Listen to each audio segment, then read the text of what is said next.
Okay, what we're working on today is a 2001 Miata. Started having some problems a little while back where the clutch went out on it, and took it to our friendly dealership, and they said for about $1,200 or more they could replace the clutch. We did some internet checking and found out that there's a slave cylinder for the clutch that most frequently is the problem, and it ends up being approximately a $40 repair do-it-yourself kind of thing.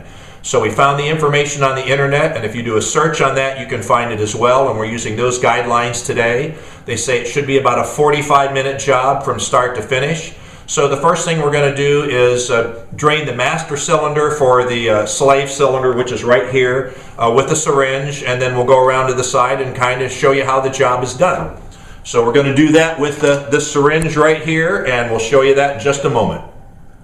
So the cylinder, or the fluid reserve for the slave cylinder, is on the firewall on the driver's side, you can see right here. So we're just going to take a minute and get as much of this out as we can, being careful not to get it on the paint of the vehicle. Brake fluid. Yeah, this is brake fluid, so if you get it on any of your paint, make sure you clean it off real quick, because it's not good for painted surfaces. And we'll drain the rest of this from down below, but this just prevents us from messing up the floor more than necessary.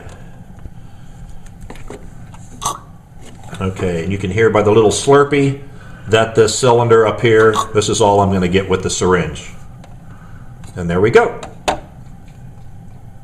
The slave cylinder for the 2001 Miata is located behind the passenger's front wheel of the vehicle. So you'll need to jack the car up, make sure it's extra secure on jack stands, okay? Don't injure yourself doing a simple job. The slave cylinder itself is located in behind. We've removed the wheel. We'll give you a close-up shot of where that's at in a moment, and then start the removal process. You're looking at the slave cylinder now for the Miata. There's the internet instructions, give you the complete process on removing the unit itself. And assuming that the bolts aren't frozen up or anything, it should be a fairly easy removal process. We'll try and show you that as we go along, and we'll get to our next step. Removed this wheel a couple days ago and squirted everything down with some PB Blaster. Hopefully it will loosen up the bolts, but we'll give it a try, see what happens. The instructions on the internet said you'll need a 12mm socket. The top bolt holding it's a straight shot. The second one, they suggested getting a wrench and working from underneath the vehicle, and we may have to do that. But we're going to try this little knuckle first to see if that eliminates us from crawling under the car. An important note also is we've laid plastic on the garage floor and what have you, because keep in mind we're still working with brake fluid, and we want to eliminate any stains and mess necessary. So we're going to see if this is going to get to our bolt and if it'll break it free. Well, the knuckle idea, obviously they tried before they posted this to the internet, because there's just not quite enough room to work there. At this point, we've already loosened but not removed the line for the brake fluid, or the hydraulic line coming into the slave cylinder. So we're going to follow the internet instructions to the letter and see if we can get this removed okay. As you see, we can come up from underneath, as I mentioned on the internet instructions. I had a line wrench handy, thought that might break things free, and because we put the bolt blaster on it a couple days ago, it did. And as you can see, you can get a good bite on it here, and then just turn and continue to loosen at that particular point. The top nut is free, so we're going to remove the access line for the fluid coming in first, and then go ahead and remove the slave cylinder, and we'll show you that next. Okay. What we did is we loosened the brake line all the way out, then we took the bottom bolt out from underneath first, and now I'm working on the final bolt, which is the top.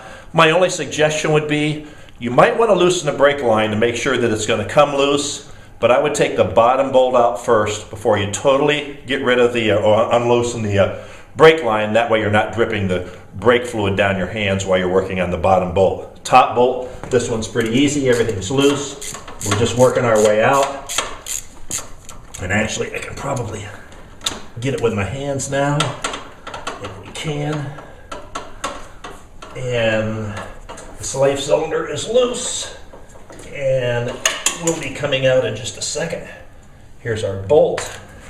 And get in here a little bit more, reach this. And let's see here. And there it is loose.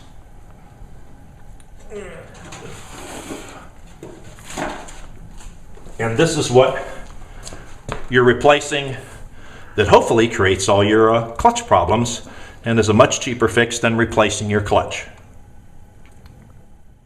Okay, to the left is the old slave cylinder that we took out of the Miata, okay? And this is the replacement piece we got at the local auto parts place. This particular piston and cylinder was separate, so we popped this off here to kind of see how this all goes together. Now, let me grab a screwdriver here just a second. Pardon my reach. Go. So we popped the old boot off just to see how this was together. And then we had this difference on the end we were concerned about. So we felt this kind of pliable, and so this is actually like a stiff piece of rubber tubing that fits on the end. Our concern was there's a little difference in the length of the post. So we went ahead and put this on,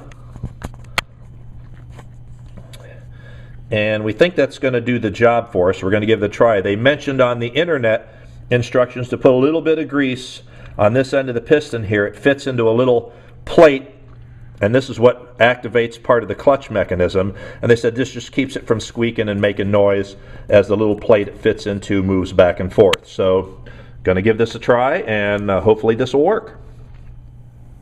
So here's our new slave cylinder, ready to go back into the Miata. We put a little bit of grease on this piston right here, okay? That pushes a shoe that activates the clutch, and they mentioned in the internet instructions that that would keep it from squeaking and making noise. So we're going to put it in loosely with the bolts just holding it into spot, and then we're going to finger thread in the line for the brake fluid first to make sure we're not cross-threading and having any problems there. Once we're sure it fits fine, then we'll go ahead and use the wrenches and snug it up.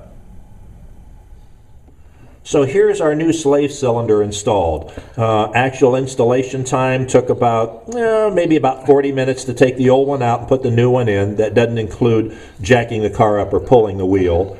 And it's all ready to be the bleeding process, and hopefully we'll be on the road soon. So as we just showed you, the slave cylinder is installed. We finger tightened in the hydraulic line first to make sure we weren't cross-threading anything. Then we loosely mounted it in with the bolts to make sure everything was fitting okay. The biggest problem with this job is because of the hydraulic line being firm, it's a little hard to get things bolted in.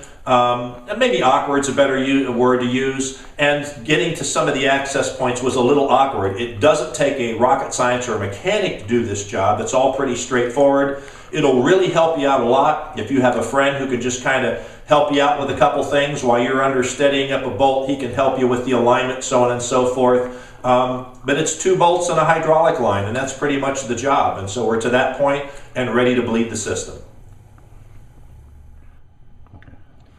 All right, so what we've done is put this plastic hose at the end of the bleeder valve for the cylinder, and then have it running to my best friend's coffee mug for when he comes over. And we put some brake fluid in the bottom of that, so as we're bleeding it, ultimately it doesn't suck oxygen back up or air back up into the brake line. So now we're going to fill the master cylinder and begin our bleeding process. As you can see here bleeding, we're starting to get some of the old brake fluid out of the system. Keep in mind the way you bleed this is the same way you would bleed brakes, is you slightly open your bleeder, press down slowly on the pedal till it ends at travel, it's all the way down, close your bleeder, then let the pedal back up again, open the bleeder, slowly press it down, and repeat the process till there's no more air coming out of the line, just clean fluid. Then you're done. Well, we just finished the bleeding process on the slave cylinder. And like the information we got on the internet, they said this was probably the biggest pain in the fanny. Maybe because of the problems, there seemed to be an awful lot of air in there, but we think we finally got it all bled out. So now we're ready to put the tire on, get her down off the jacks, and take her for a ride. And we'll follow this up with a happy message if the ride was successful. And if you just hear flashing lights and sirens, well, we probably didn't bleed it quite right. Well, apparently everything's a success. It's about 10 degrees out and 6 inches of snow, so we're not really anxious to take the Miata out for a total test drive. but we were able to engage the clutch and go forward and backward within the confines of the garage, something we could not do before we attempted this problem. We started this task because we started having clutch problems a month or so ago. One morning we came out, pedal just went totally all the way to the floor. So, as most people would do, we contacted the dealership and they said, well, it's probably a bad clutch, that's going to be about $1,300. Just out of curiosity, we started doing some research on the internet, and that's where we found all the information on changing the clutch slave cylinder, and that it was a relatively easy job, and anybody with a few wrenches and a little bit of time, very minimal know-how, would be able to do themselves. So we decided to tackle the project.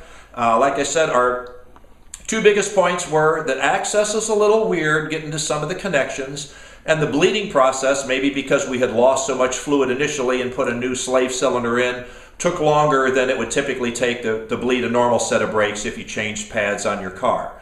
So if you're having clutch problems in your Miata, before you run to the dealership and spend $1,300, do a little internet research, find some of the articles that we found. They give you the wrench tools that you need, how much brake fluid you need, the whole 9 yards. It was very descriptive, very easy to follow, and a great success. So as soon as the warm weather hits and we're back in the 70s, we're going to be out in the convertible enjoying ourselves again. We spent a grand total of about $35 on this project. Have a great day. Hope you might have much success.